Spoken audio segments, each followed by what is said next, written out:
Bom,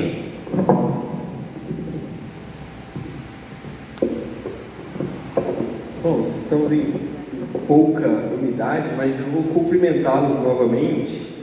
Graça e paz, igreja. Amém. A união faz a força. Onde estiverem 2 ou 3 reunidos em nome de Jesus, ali ele estará. Então Jesus está conosco essa noite, amém? Irmãos, eu vou começar nosso estudo de hoje no livro de Tiago. Tiago no capítulo 2.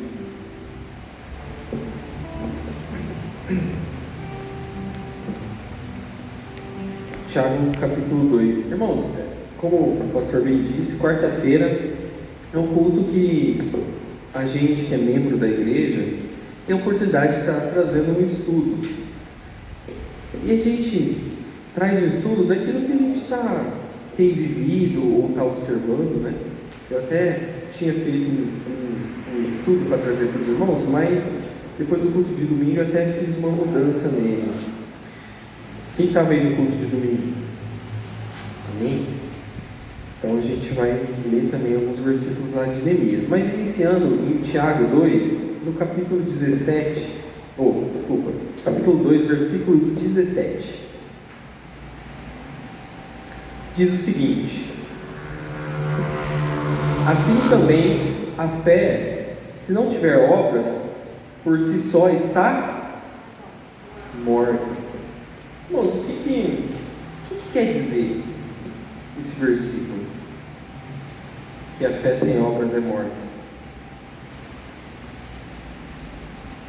Eu entendo que assim, não basta a gente apenas acreditar em alguma coisa, né?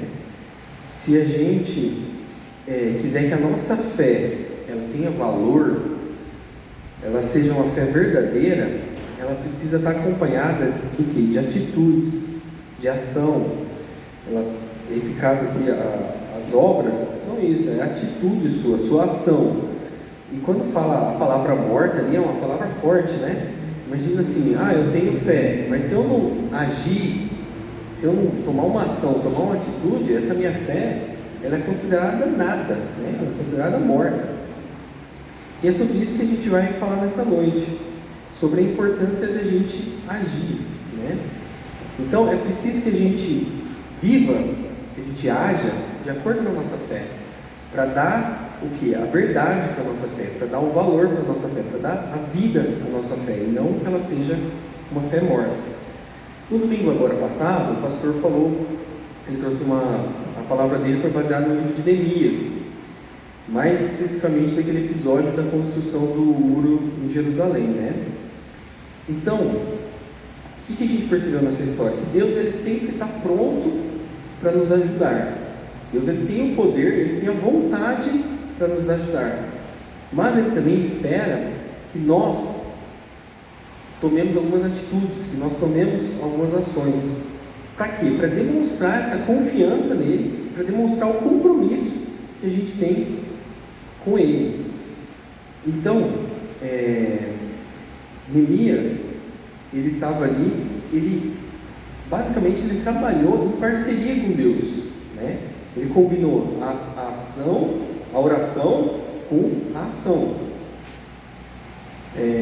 Quando a gente leu isso no domingo, em Neemias 2, no versículo 4, Neemias capítulo 2, versículo 4, diz o seguinte: ele contou toda a história para o rei, né, falando, rei, a cidade lá onde meus pais estão sepultados, ela foi toda sitiada, foi destruída, como que eu vou me sentir feliz, né? Porque o rei tinha perguntado, por que você está triste?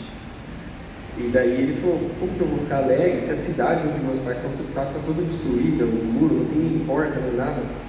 E daí o rei faz, em Neemias 2,4, fala assim, ele pergunta, o que me pedes agora? O que você está querendo de mim? O que você está me pedindo? Daí na sequência fala assim, então orei ao Deus dos céus. Então ele precisava responder um conflito. Ali no caso era ele responder ao rei, né? Mas às vezes no conflito aparece sei lá, esse rei pode ser o seu chefe, ou pode ser uma adversidade, ou pode ser uma situação que surgiu.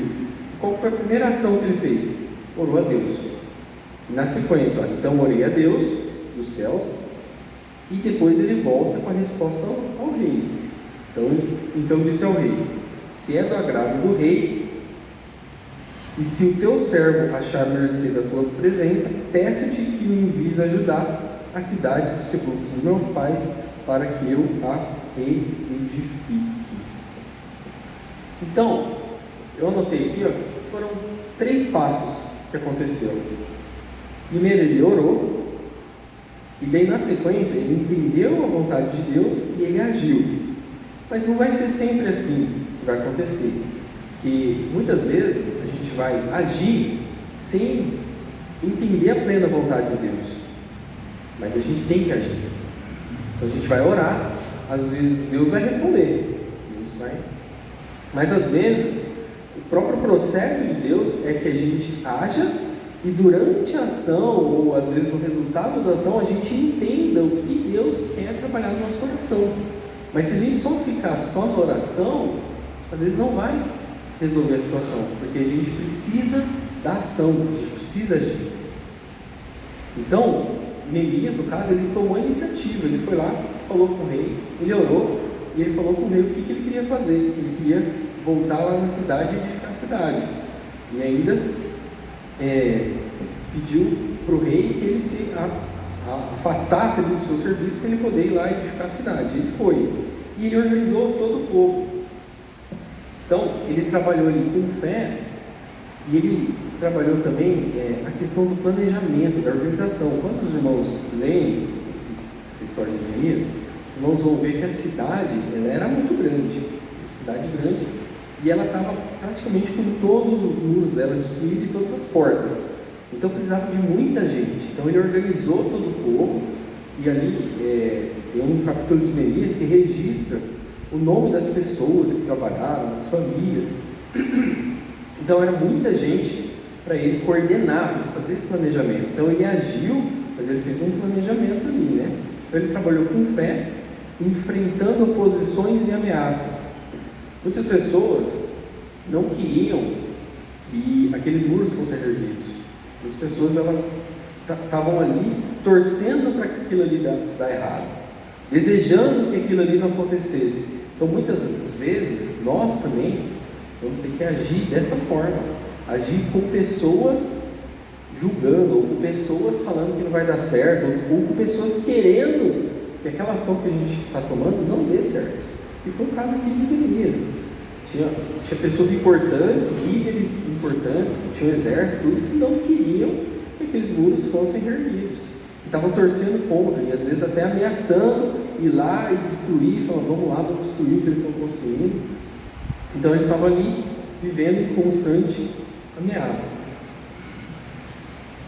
Mas, conforme o trabalho foi evoluindo, ali em Neemias 4, 6, diz o seguinte: assim edificamos o muro, e todo o muro se fechou até a metade da sua altura, porque o povo tinha ânimo para trabalhar.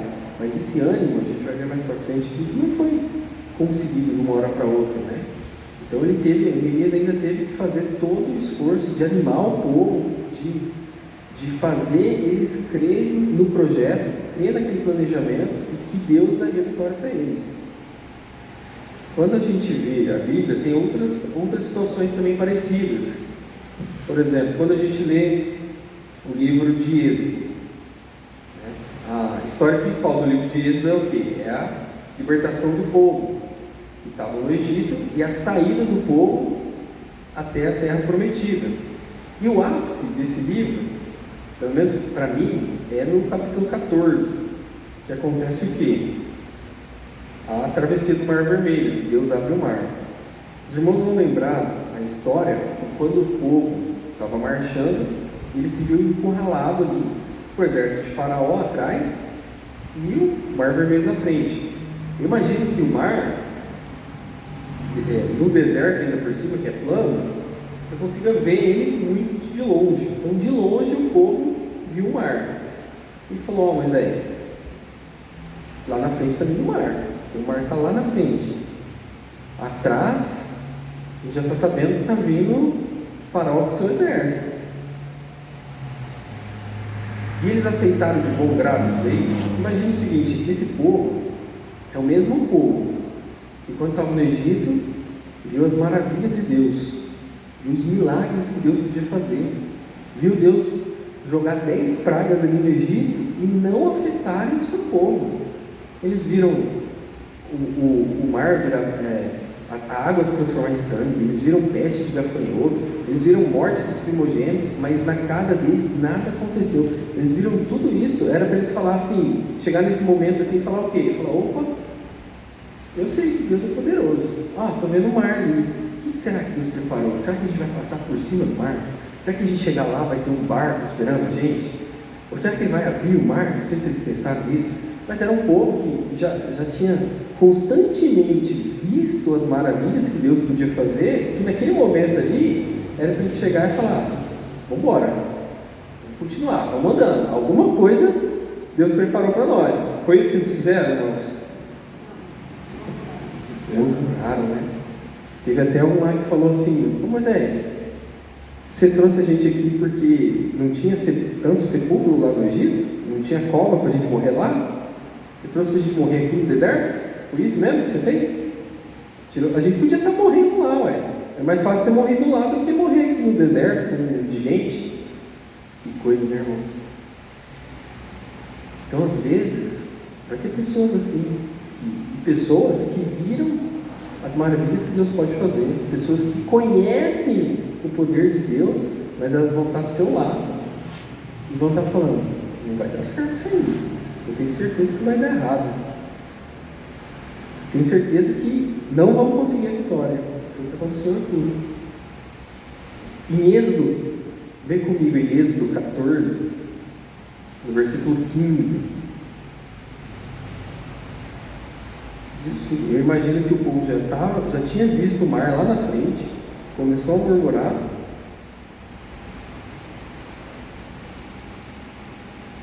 Êxodo 14, 15. E Moisés pergunta para Deus: o que eu vou fazer, Deus? E o Senhor, em Êxodo 14, 15, diz: o Senhor então disse a Moisés: por que você está clamando a mim? Diga aos israelitas que sigam avante. Eu vou ler em outra versão. Diga ao povo: marche, né? Por que proclamas a mim? Deus já tinha falado: esse caminho aqui que você vai seguir. Aí Moisés ouviu os murmúrios, às vezes até duvidou, falou: Deus, e agora? E Deus falou: não, o que eu falei para você? Vai em frente, segue, marche. Então era para o povo aqui estar só agindo, porque ele já conhecia Deus, sabia do trabalhar de Deus, sabia do poder de Deus. Era só para estar executando a ação que Deus já tinha falado: essa é a ação, é para você ir por aqui. Então era para isso, o povo só confiar e agir. Então Deus queria que o povo agisse com fé, marchando em direção ao mar, mesmo sem ver a solução imediatamente, mas era para eles acreditarem no que Deus ia fazer, sem saber o que ia acontecer. Igual eu falei, vocês poderiam imaginar: eu tenho certeza que Deus vai fazer alguma coisa, eu vou fazer a minha parte. É para andar até o mar? Eu vou andar até o mar. Então eu vou fazer, eu vou agir, vou fazer a minha parte, porque Deus já instruiu assim. Então, lá, chegando lá, os irmãos conhecem essa história, o milagre aconteceu. Mas o milagre aconteceu quando eles chegaram lá. Então eles tinham que terminar a ação, tinham que marchar até a beira do mar, para que daí lá Deus falou para Moisés: pega seu cajado e eu vou abrir o mar. Mas até então, todo o trajeto, eles tiveram que agir, eles tiveram que andar e chegar lá. Se eles não tivessem chegado lá, falar: não, daqui eu não vou dar meia volta, eles não teriam visto a glória de Deus, eles teriam visto o milagre. Então, às vezes, o milagre você só enxerga depois que você executou a ação. Então, para isso, você tem que primeiro agir. Mais para frente, a gente continua a história, lá em Josué, na conquista de Jericó, em Josué capítulo 6, né? Deus, ele dá instruções específicas para Josué, falando: você vai pegar o povo, vai fazer assim assado, vai colocar os sacerdotes, vai ter as trombetas tocando, tantas trombetas. No primeiro dia vocês vão dar uma volta e vão fazer isso 6 vezes, no 7º dia vão dar 7 voltas. Se eu não me engano, esse foi a estratégia que Deus falou para ele ali, né? E se Josué falasse, ué, mas como é que eu vou dar uma volta na cidade? Esse muro é bem feito. Esse muro é um muro imponente. Eu vou ficar dando voltinha na cidade, tempo de eles me atacar com alguma flecha e eu vou conseguir a vitória. Então, Deus fala assim, ó, Josué 6, capítulo 6, versículo 2. Se você quiser acompanhar, Josué, capítulo 6, versículo 2. Então o Senhor disse a Josué: saiba que entreguei nas tuas mãos Jericó, o seu rei e os seus homens de guerra. Marche uma vez ao redor da cidade com todos os homens armados. Faça isso durante 6 dias. 7 sacerdotes levarão cada um uma trombeta de chifre de carneiro à frente da arca. No 7º dia, marchem todos 7 vezes ao redor da cidade e os sacerdotes toquem a trombeta. Então, primeira coisa, ele orou a Deus e Deus já deu a resposta. Falou, ó, a vitória vai vir. Eu já te dei a vitória. A cidade, os exércitos, o rei da cidade, tudo isso eu já entreguei nas suas mãos. Mas você tem que fazer isso aqui para mim. Ó. Tem que dar a volta na cidade, tem que colocar o sacerdote com as trombetas, tem que dar as voltas lá. Josué, um homem experiente de batalha, falou, ué, mas como é que isso aí eu vou derrubar essa cidade, né? Como é que eu vou derrubar esse muro? Ele podia ter duvidado, mas ele escolheu o quê? Escolheu agir. Irmãos, vocês acham que essa foi dessas voltas que eles deram que derrubou esse muro? Foi o som da trombeta, eles tocaram tão forte a trombeta que abalou a estrutura do muro e caiu o muro? Eu acredito que não, né? Obediência. Quem derrubou o muro? Deus.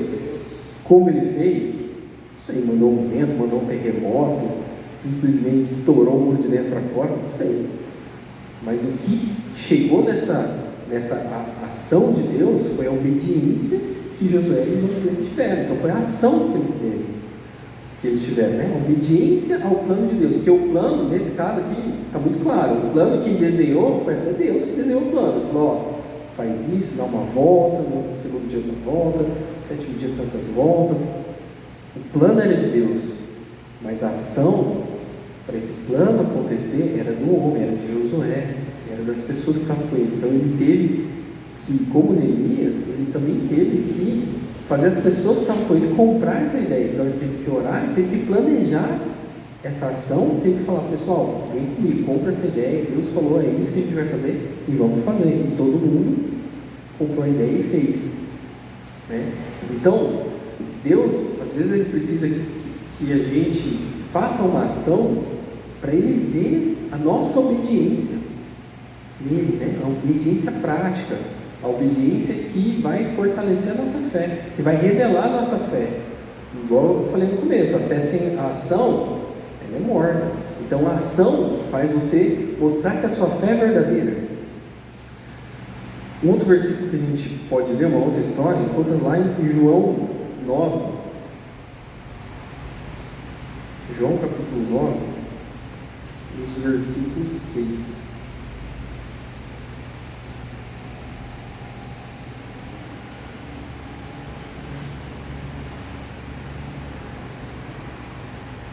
Então, essa aqui é a história que Jesus, ele cura um cego de nascença, né? João 9,6 diz o seguinte: depois de dizer isso, cuspiu no chão, misturou terra com saliva e colocou nos olhos do cego.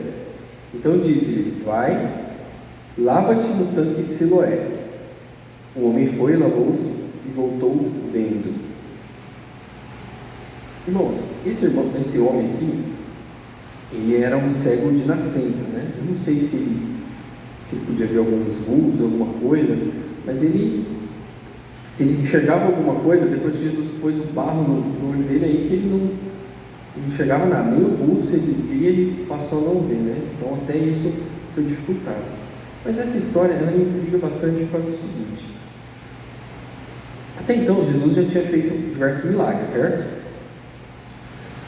Teve milagre que Jesus fez, curas, várias curas que ele fez, que ele só falava com a pessoa. Ele só falava e a pessoa era curada. Tem pessoas que ele não precisou nem tocar na pessoa.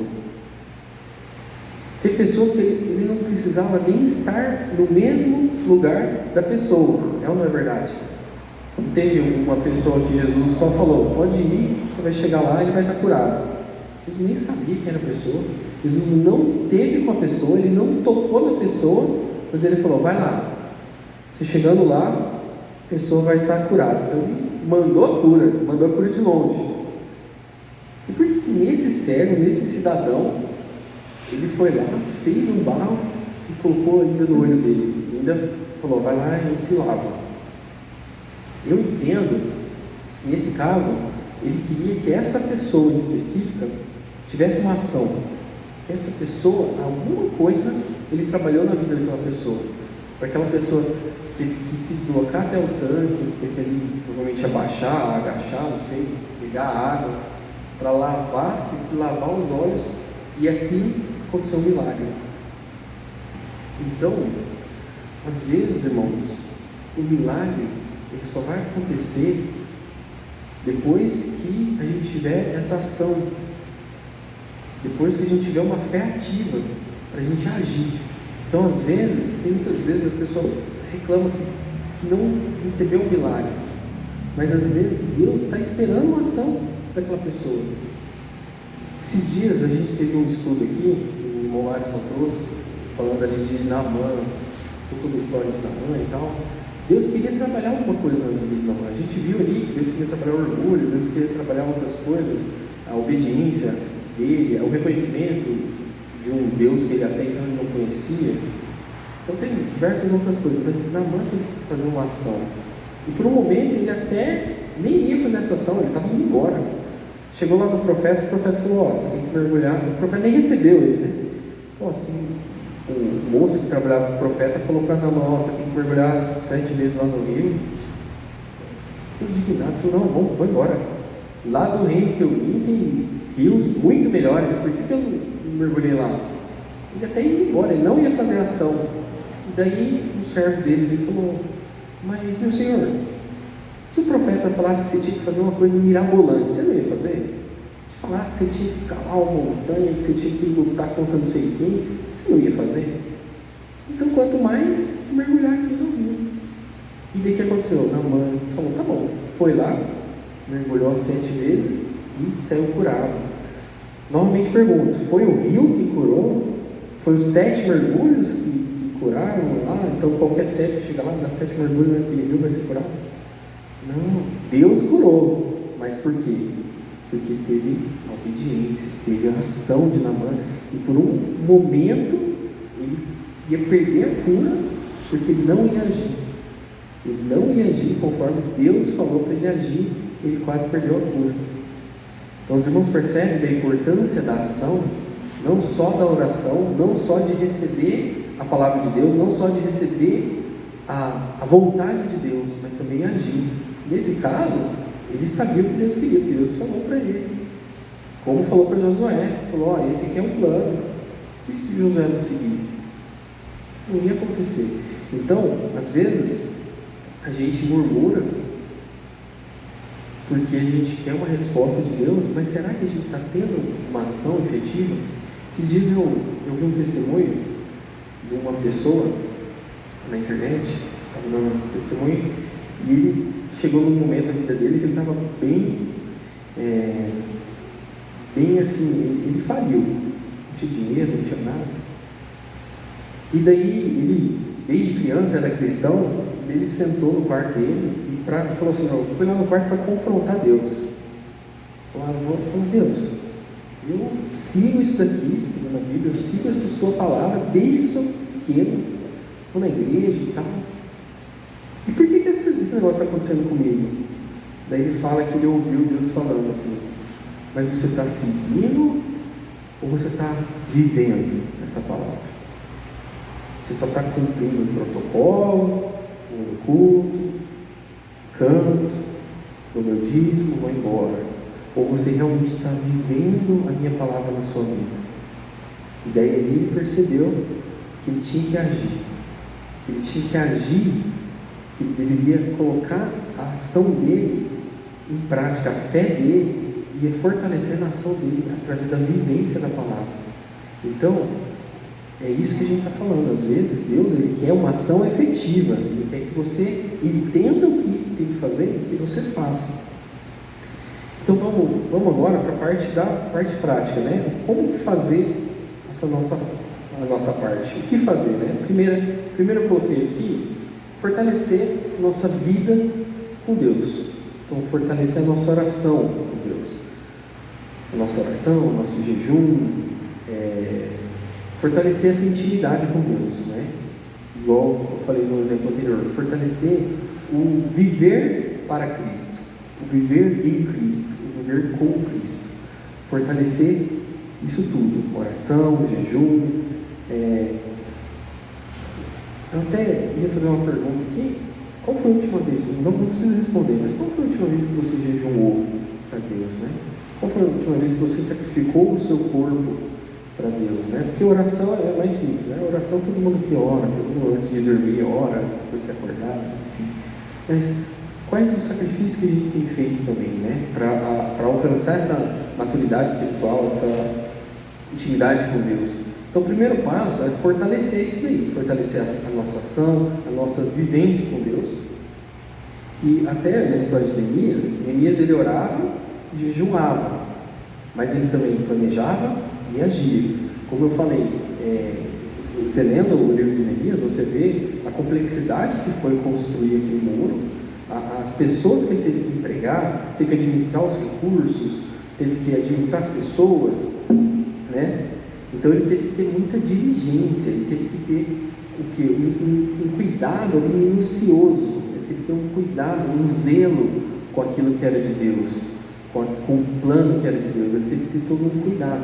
E às vezes, irmãos, a gente não tem tido essa diligência, esse cuidado com o que é do reino, com o cuidado com o que é do Senhor.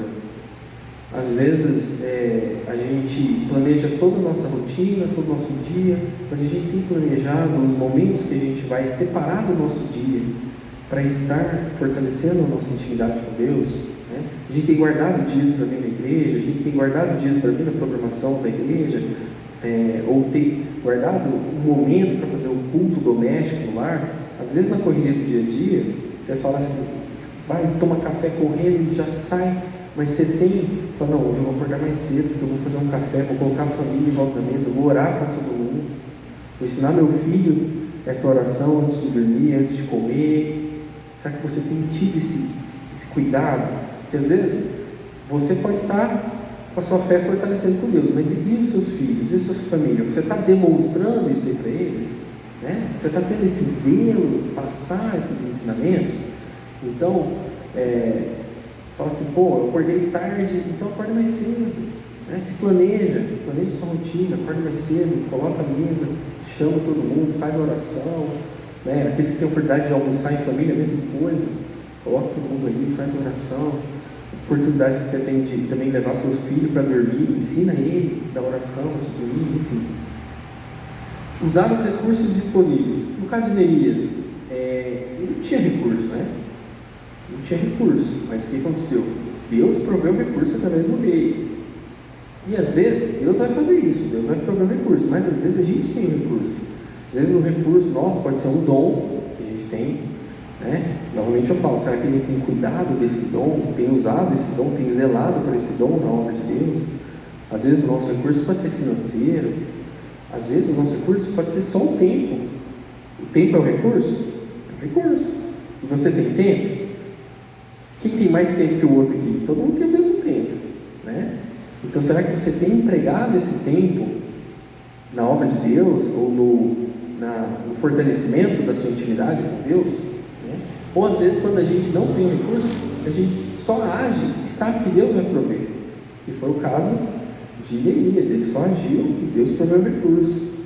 Ou no caso de Moisés, ele só marchou, Deus abriu o mar. O recurso ali, no caso, era a abertura do mar. Então, às vezes o recurso vem de Deus, mas às vezes a gente tem um recurso e a gente pode empregar esse recurso na obra de Deus, no fortalecimento da nossa fé com Deus.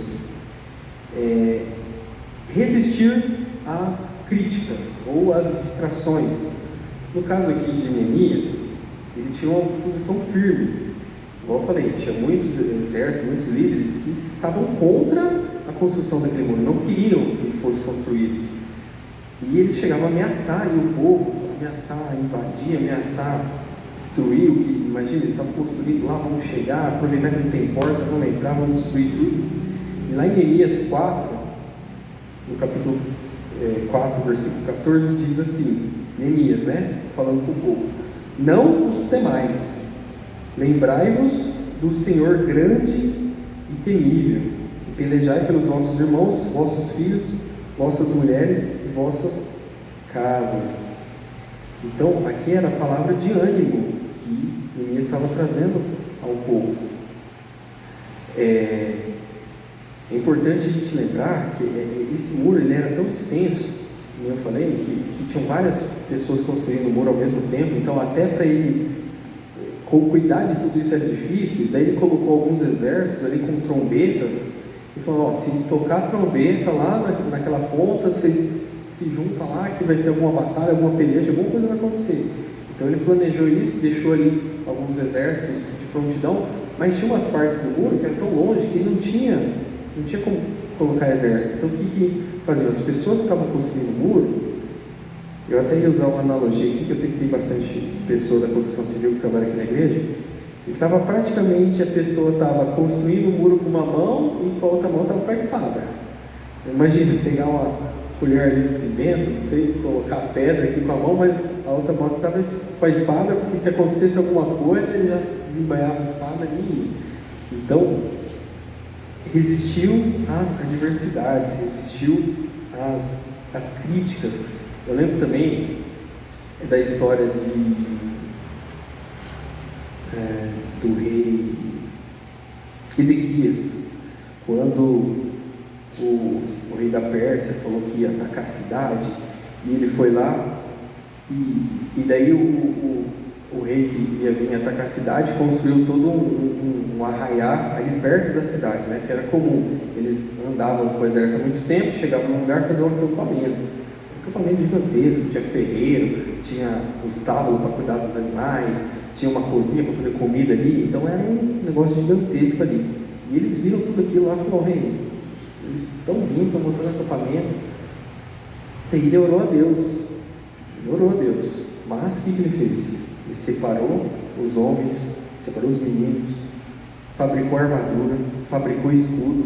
A Bíblia fala que nunca se viu tantos escudos, nem naquela época lá, que eles fabricaram arma, fabricaram escudo. Ele armou todo o povo, separou, colocou um líder em cada agrupamento do povo ali.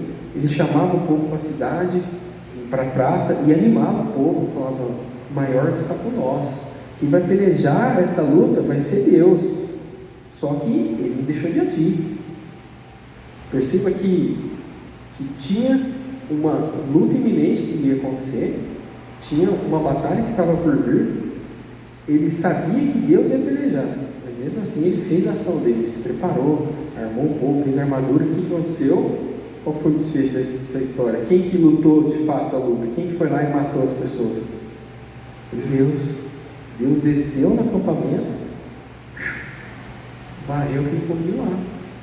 Não precisaram nem lutar. Mas por quê? Porque ele agiu também.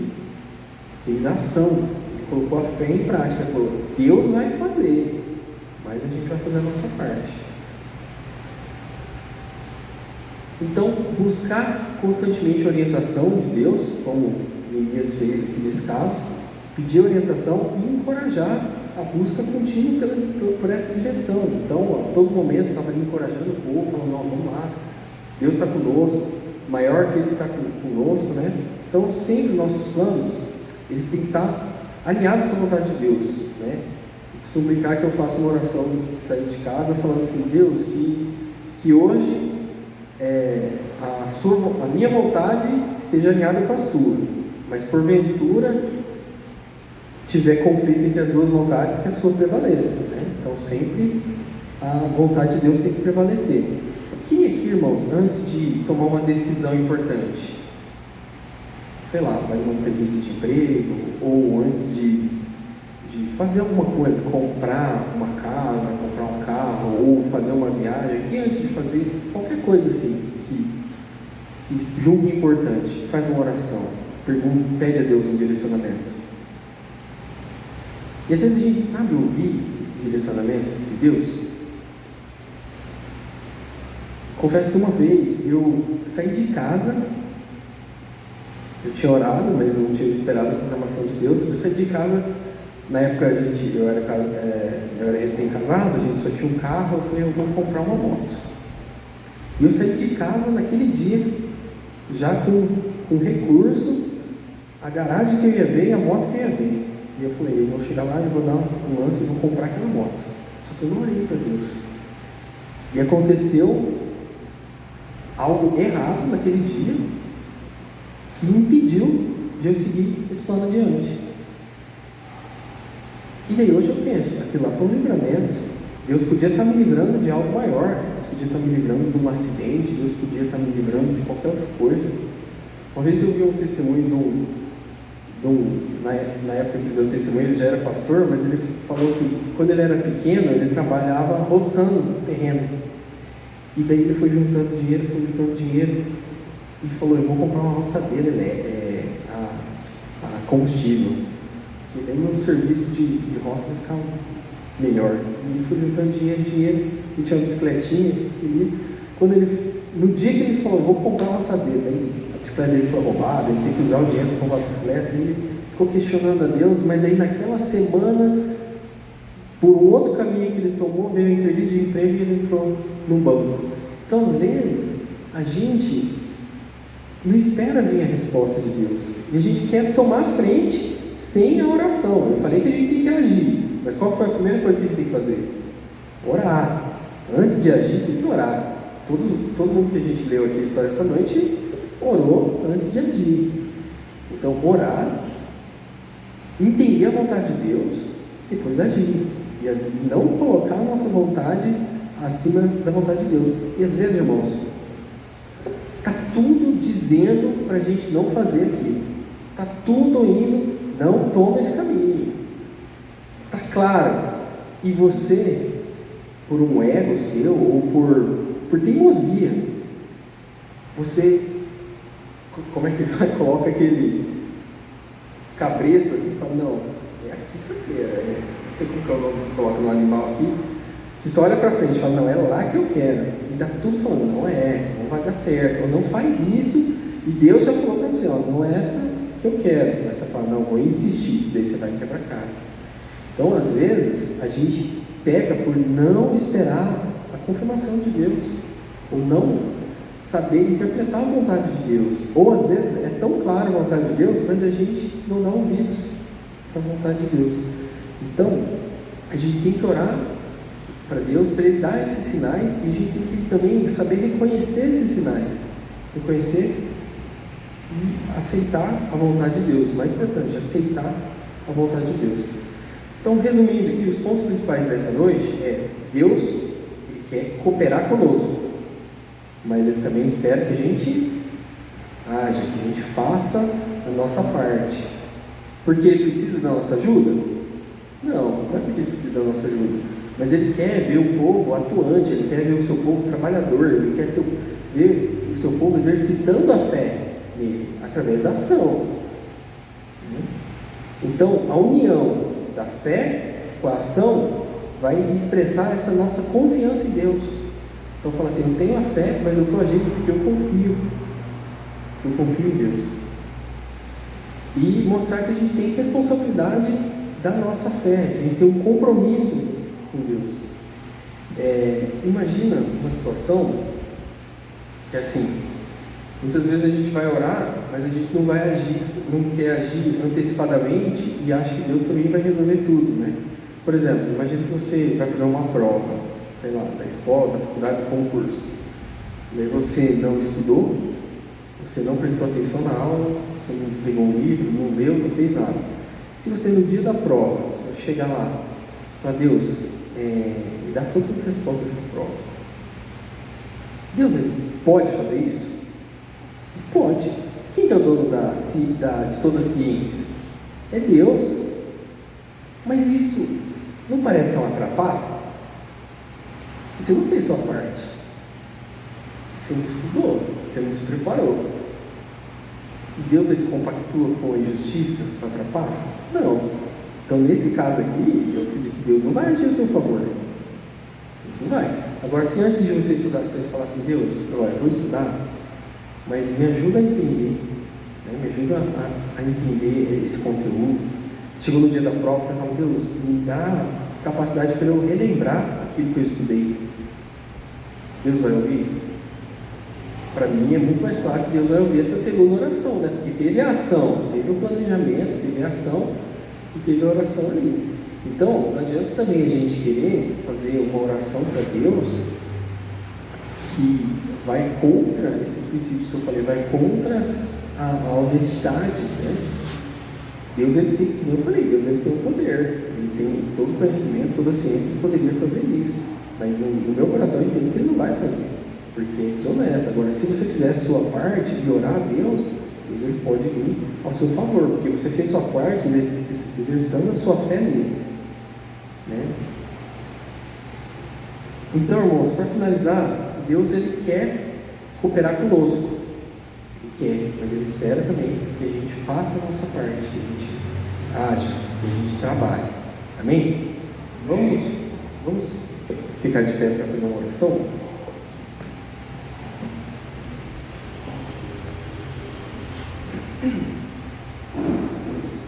Senhor, nosso Deus, nosso Pai, graças te damos, Pai, obrigado por mais essa oportunidade de estarmos aqui na sua casa, para louvar, agradecer o seu nome e aprender mais de ti, Senhor. Senhor, eu peço que nos dê sabedoria, Pai, para que nós possamos agir com fé e nos dê força para nós perseverarmos diante das nossas dificuldades, das nossas adversidades, Senhor. Nos dá ânimo, Senhor, nos dá coragem e, acima de tudo, Senhor, nos ensina, Pai, nos ensina a agir com fé, nos ensina a fortalecermos a nossa fé, Pai, e também nos capacita para entendermos o que o Senhor quer de nós, Pai, para entendermos que as situações que o Senhor nos coloca, o Senhor quer nos ensinar alguma coisa, Pai. Então faz-nos abrir nossos olhos, a nossa mente, para entender aquilo que o Senhor quer nos ensinar, Pai. Essa é a nossa oração, em nome de Jesus, Pai. Amém.